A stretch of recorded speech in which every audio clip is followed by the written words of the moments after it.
What if a man in 1984 received messages from someone who lived in his house in 1541? And what if both were being watched by something or someone from the year 2109? This isn't science fiction.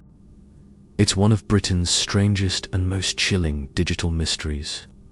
A story of ghosts, time travel, and a computer that should have been silent, but wasn't.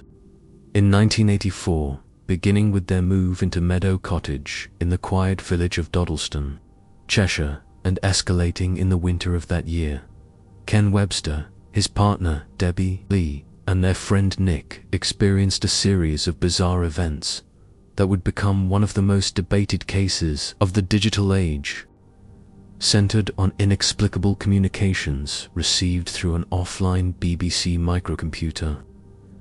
The incident took an extraordinary turn when messages appeared from a man named Lucas, claiming to live in the same cottage, but in the year 1541. Later, cryptic messages emerged from a futuristic entity claiming to exist in the year 2109. What began as a local curiosity evolved into a sprawling saga involving reported ghostly footprints, time travel theories, historical cross-referencing, and one of the first alleged examples of computer-mediated interdimensional communication. The events were documented in Ken Webster's 1989 book, The Vertical Plane, which has since become a cult favorite among fans of unexplained phenomena. As of 2025, no new primary evidence, such as the rumored book by Lucas or additional historical records, has surfaced to resolve the debate. What you're about to hear is more than just a story. It's a journey through tangled evidence, fractured minds, and impossible messages. Together, we'll confront the question at its heart. Was it a hoax, a shared delusion, or did something truly unexplainable break through the veil of time? Upon moving into Meadow Cottage in 1984, Ken Webster and his companions reported a slew of unusual phenomena. Six-toed footprints, though no photographs or physical proof remain, were described as climbing walls and vanishing into ceilings. Towers of stacked food cans appeared overnight. Unexplainable cold spots chilled the air, and ghostly tapping echoed through the house, as reported in The Vertical Plane, 1989. These occurrences, strange as they were, became much more sinister in December 1984 when messages started appearing on the computer. Messages from a man claiming to live in the year 1541. Initially cryptic and stylized in archaic English, the messages began addressing the household occupants by name and referenced the cottage and region accurately. According to The Vertical Plane, Ken responded, and a correspondence began. Lucas, whose real name was eventually revealed to be Thomas Harden, provided detailed accounts of his life, his profession as a rural farmer, his household made of red sandstone, his knowledge of law and religion, and his despair after losing his family to the plague, a detail consistent with recurrent plague outbreaks in 16th century England, particularly in rural areas like Cheshire. Thomas expressed concern over the devil's light, likely the glowing computer screen, and began to suspect that Ken and Debbie were spirits or devils haunting his time.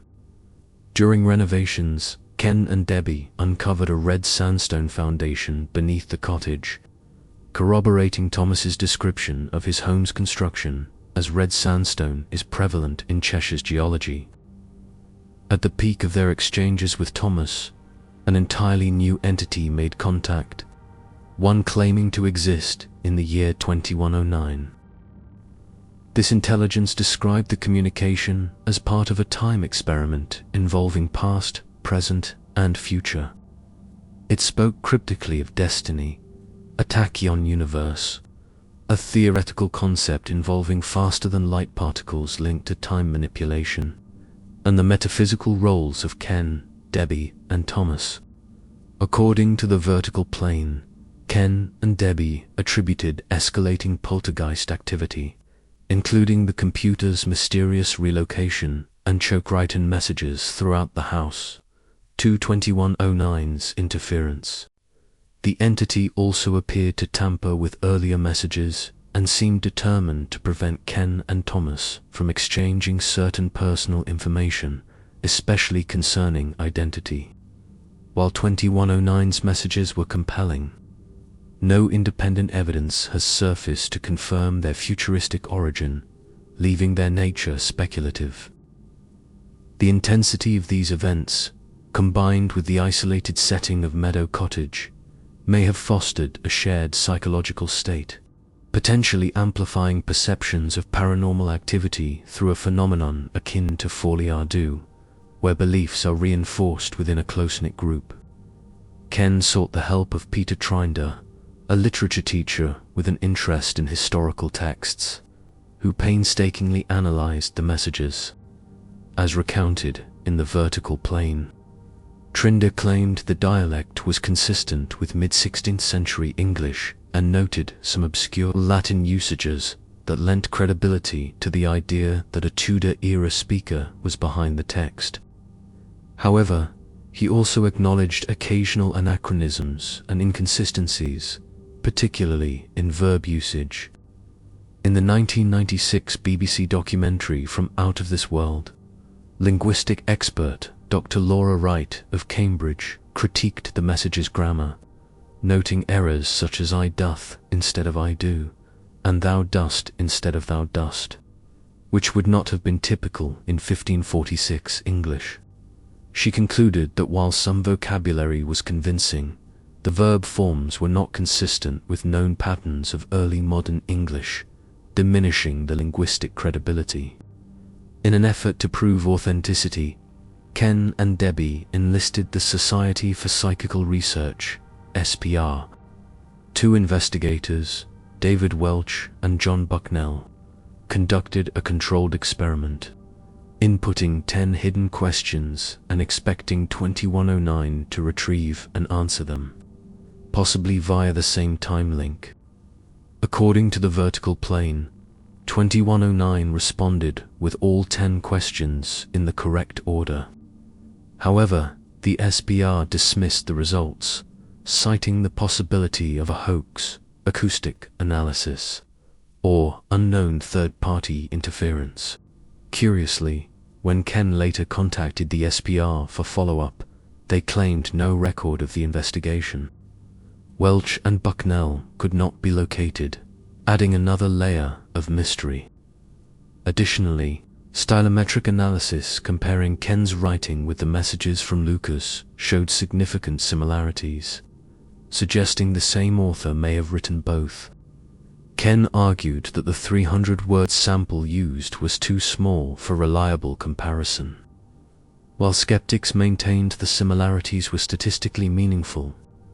Notably, Nick, the couple's housemate, later posted in an online forum, believed to be above Top Secret or a similar site, that he experienced no unusual phenomena at Meadow Cottage, describing it as a peaceful place.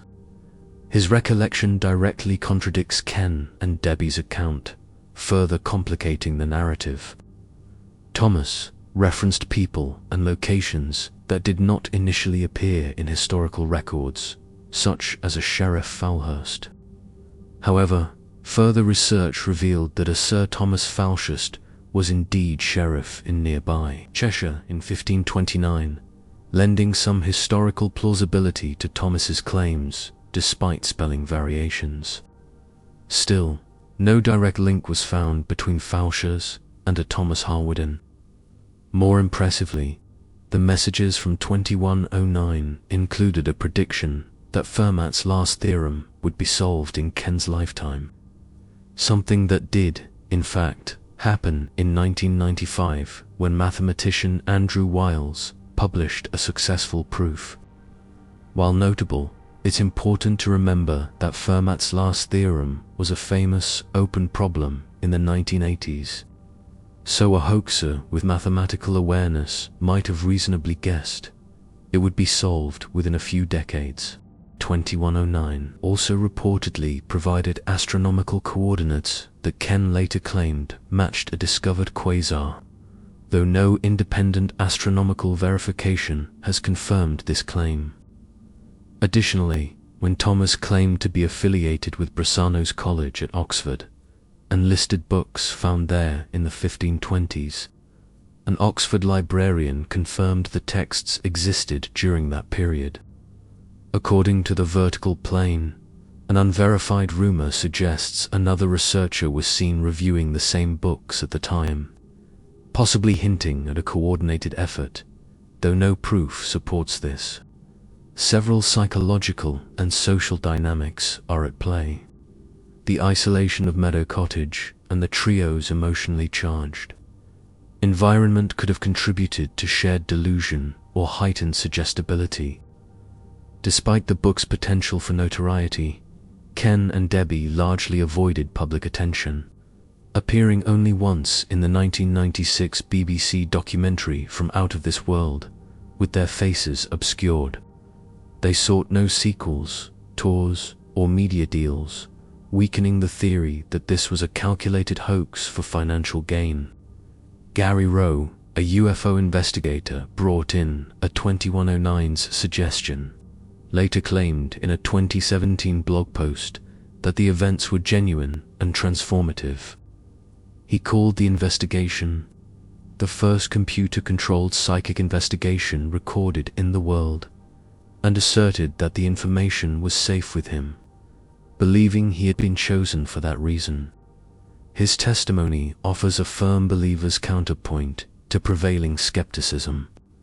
Still, as mentioned earlier, Nick's claim that the house was entirely normal during his time there remains one of the story's most significant counterclaims. As one commentator, likely Trinder, said in From Out of This World, "It was very real, that's all I'm saying, Richard. It was very close, the kind of thing that you could not doubt. But all the time, one was aware of the possibility of hoax. But if it was a hoax, by golly, it was brilliant." The Dodleston messages remain a haunting enigma at the intersection of technology, history, and the paranormal. Unlike traditional ghost stories, this narrative unfolded in a digital environment, through an unconnected computer in a small English cottage, introducing a new genre of paranormal phenomena, the electronic haunting. From a skeptical viewpoint, the case is riddled with inconsistencies, grammatical errors in the Tudor dialect, stylometric similarities with Ken's writing, and the SPR's later disavowal, including the vanishing records and untraceable investigators, all suggest a possible fabrication. Moreover, many of Thomas's historical claims cannot be independently verified, and eyewitness contradictions cast further doubt. Yet, the story also contains compelling elements.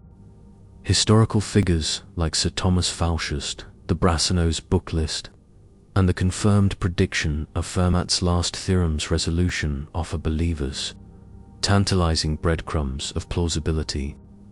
The story's emotional depth, metaphysical philosophy, and narrative coherence make it difficult to dismiss entirely.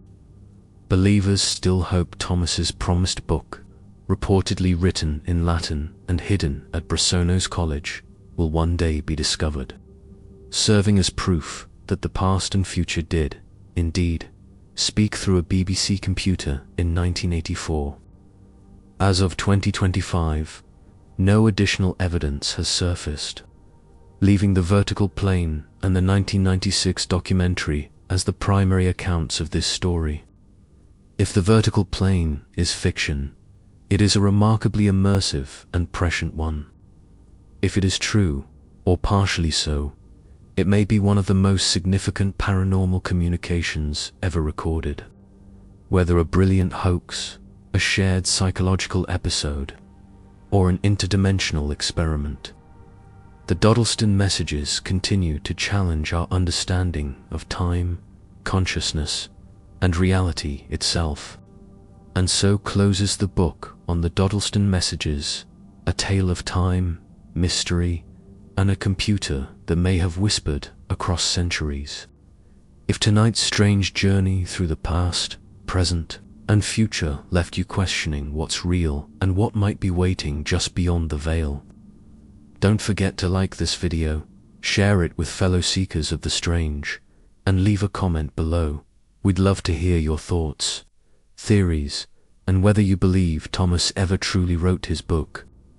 Subscribe and return for more haunted folklore, lost legends, and the chilling encounters that echo across Britain's shadowed landscape.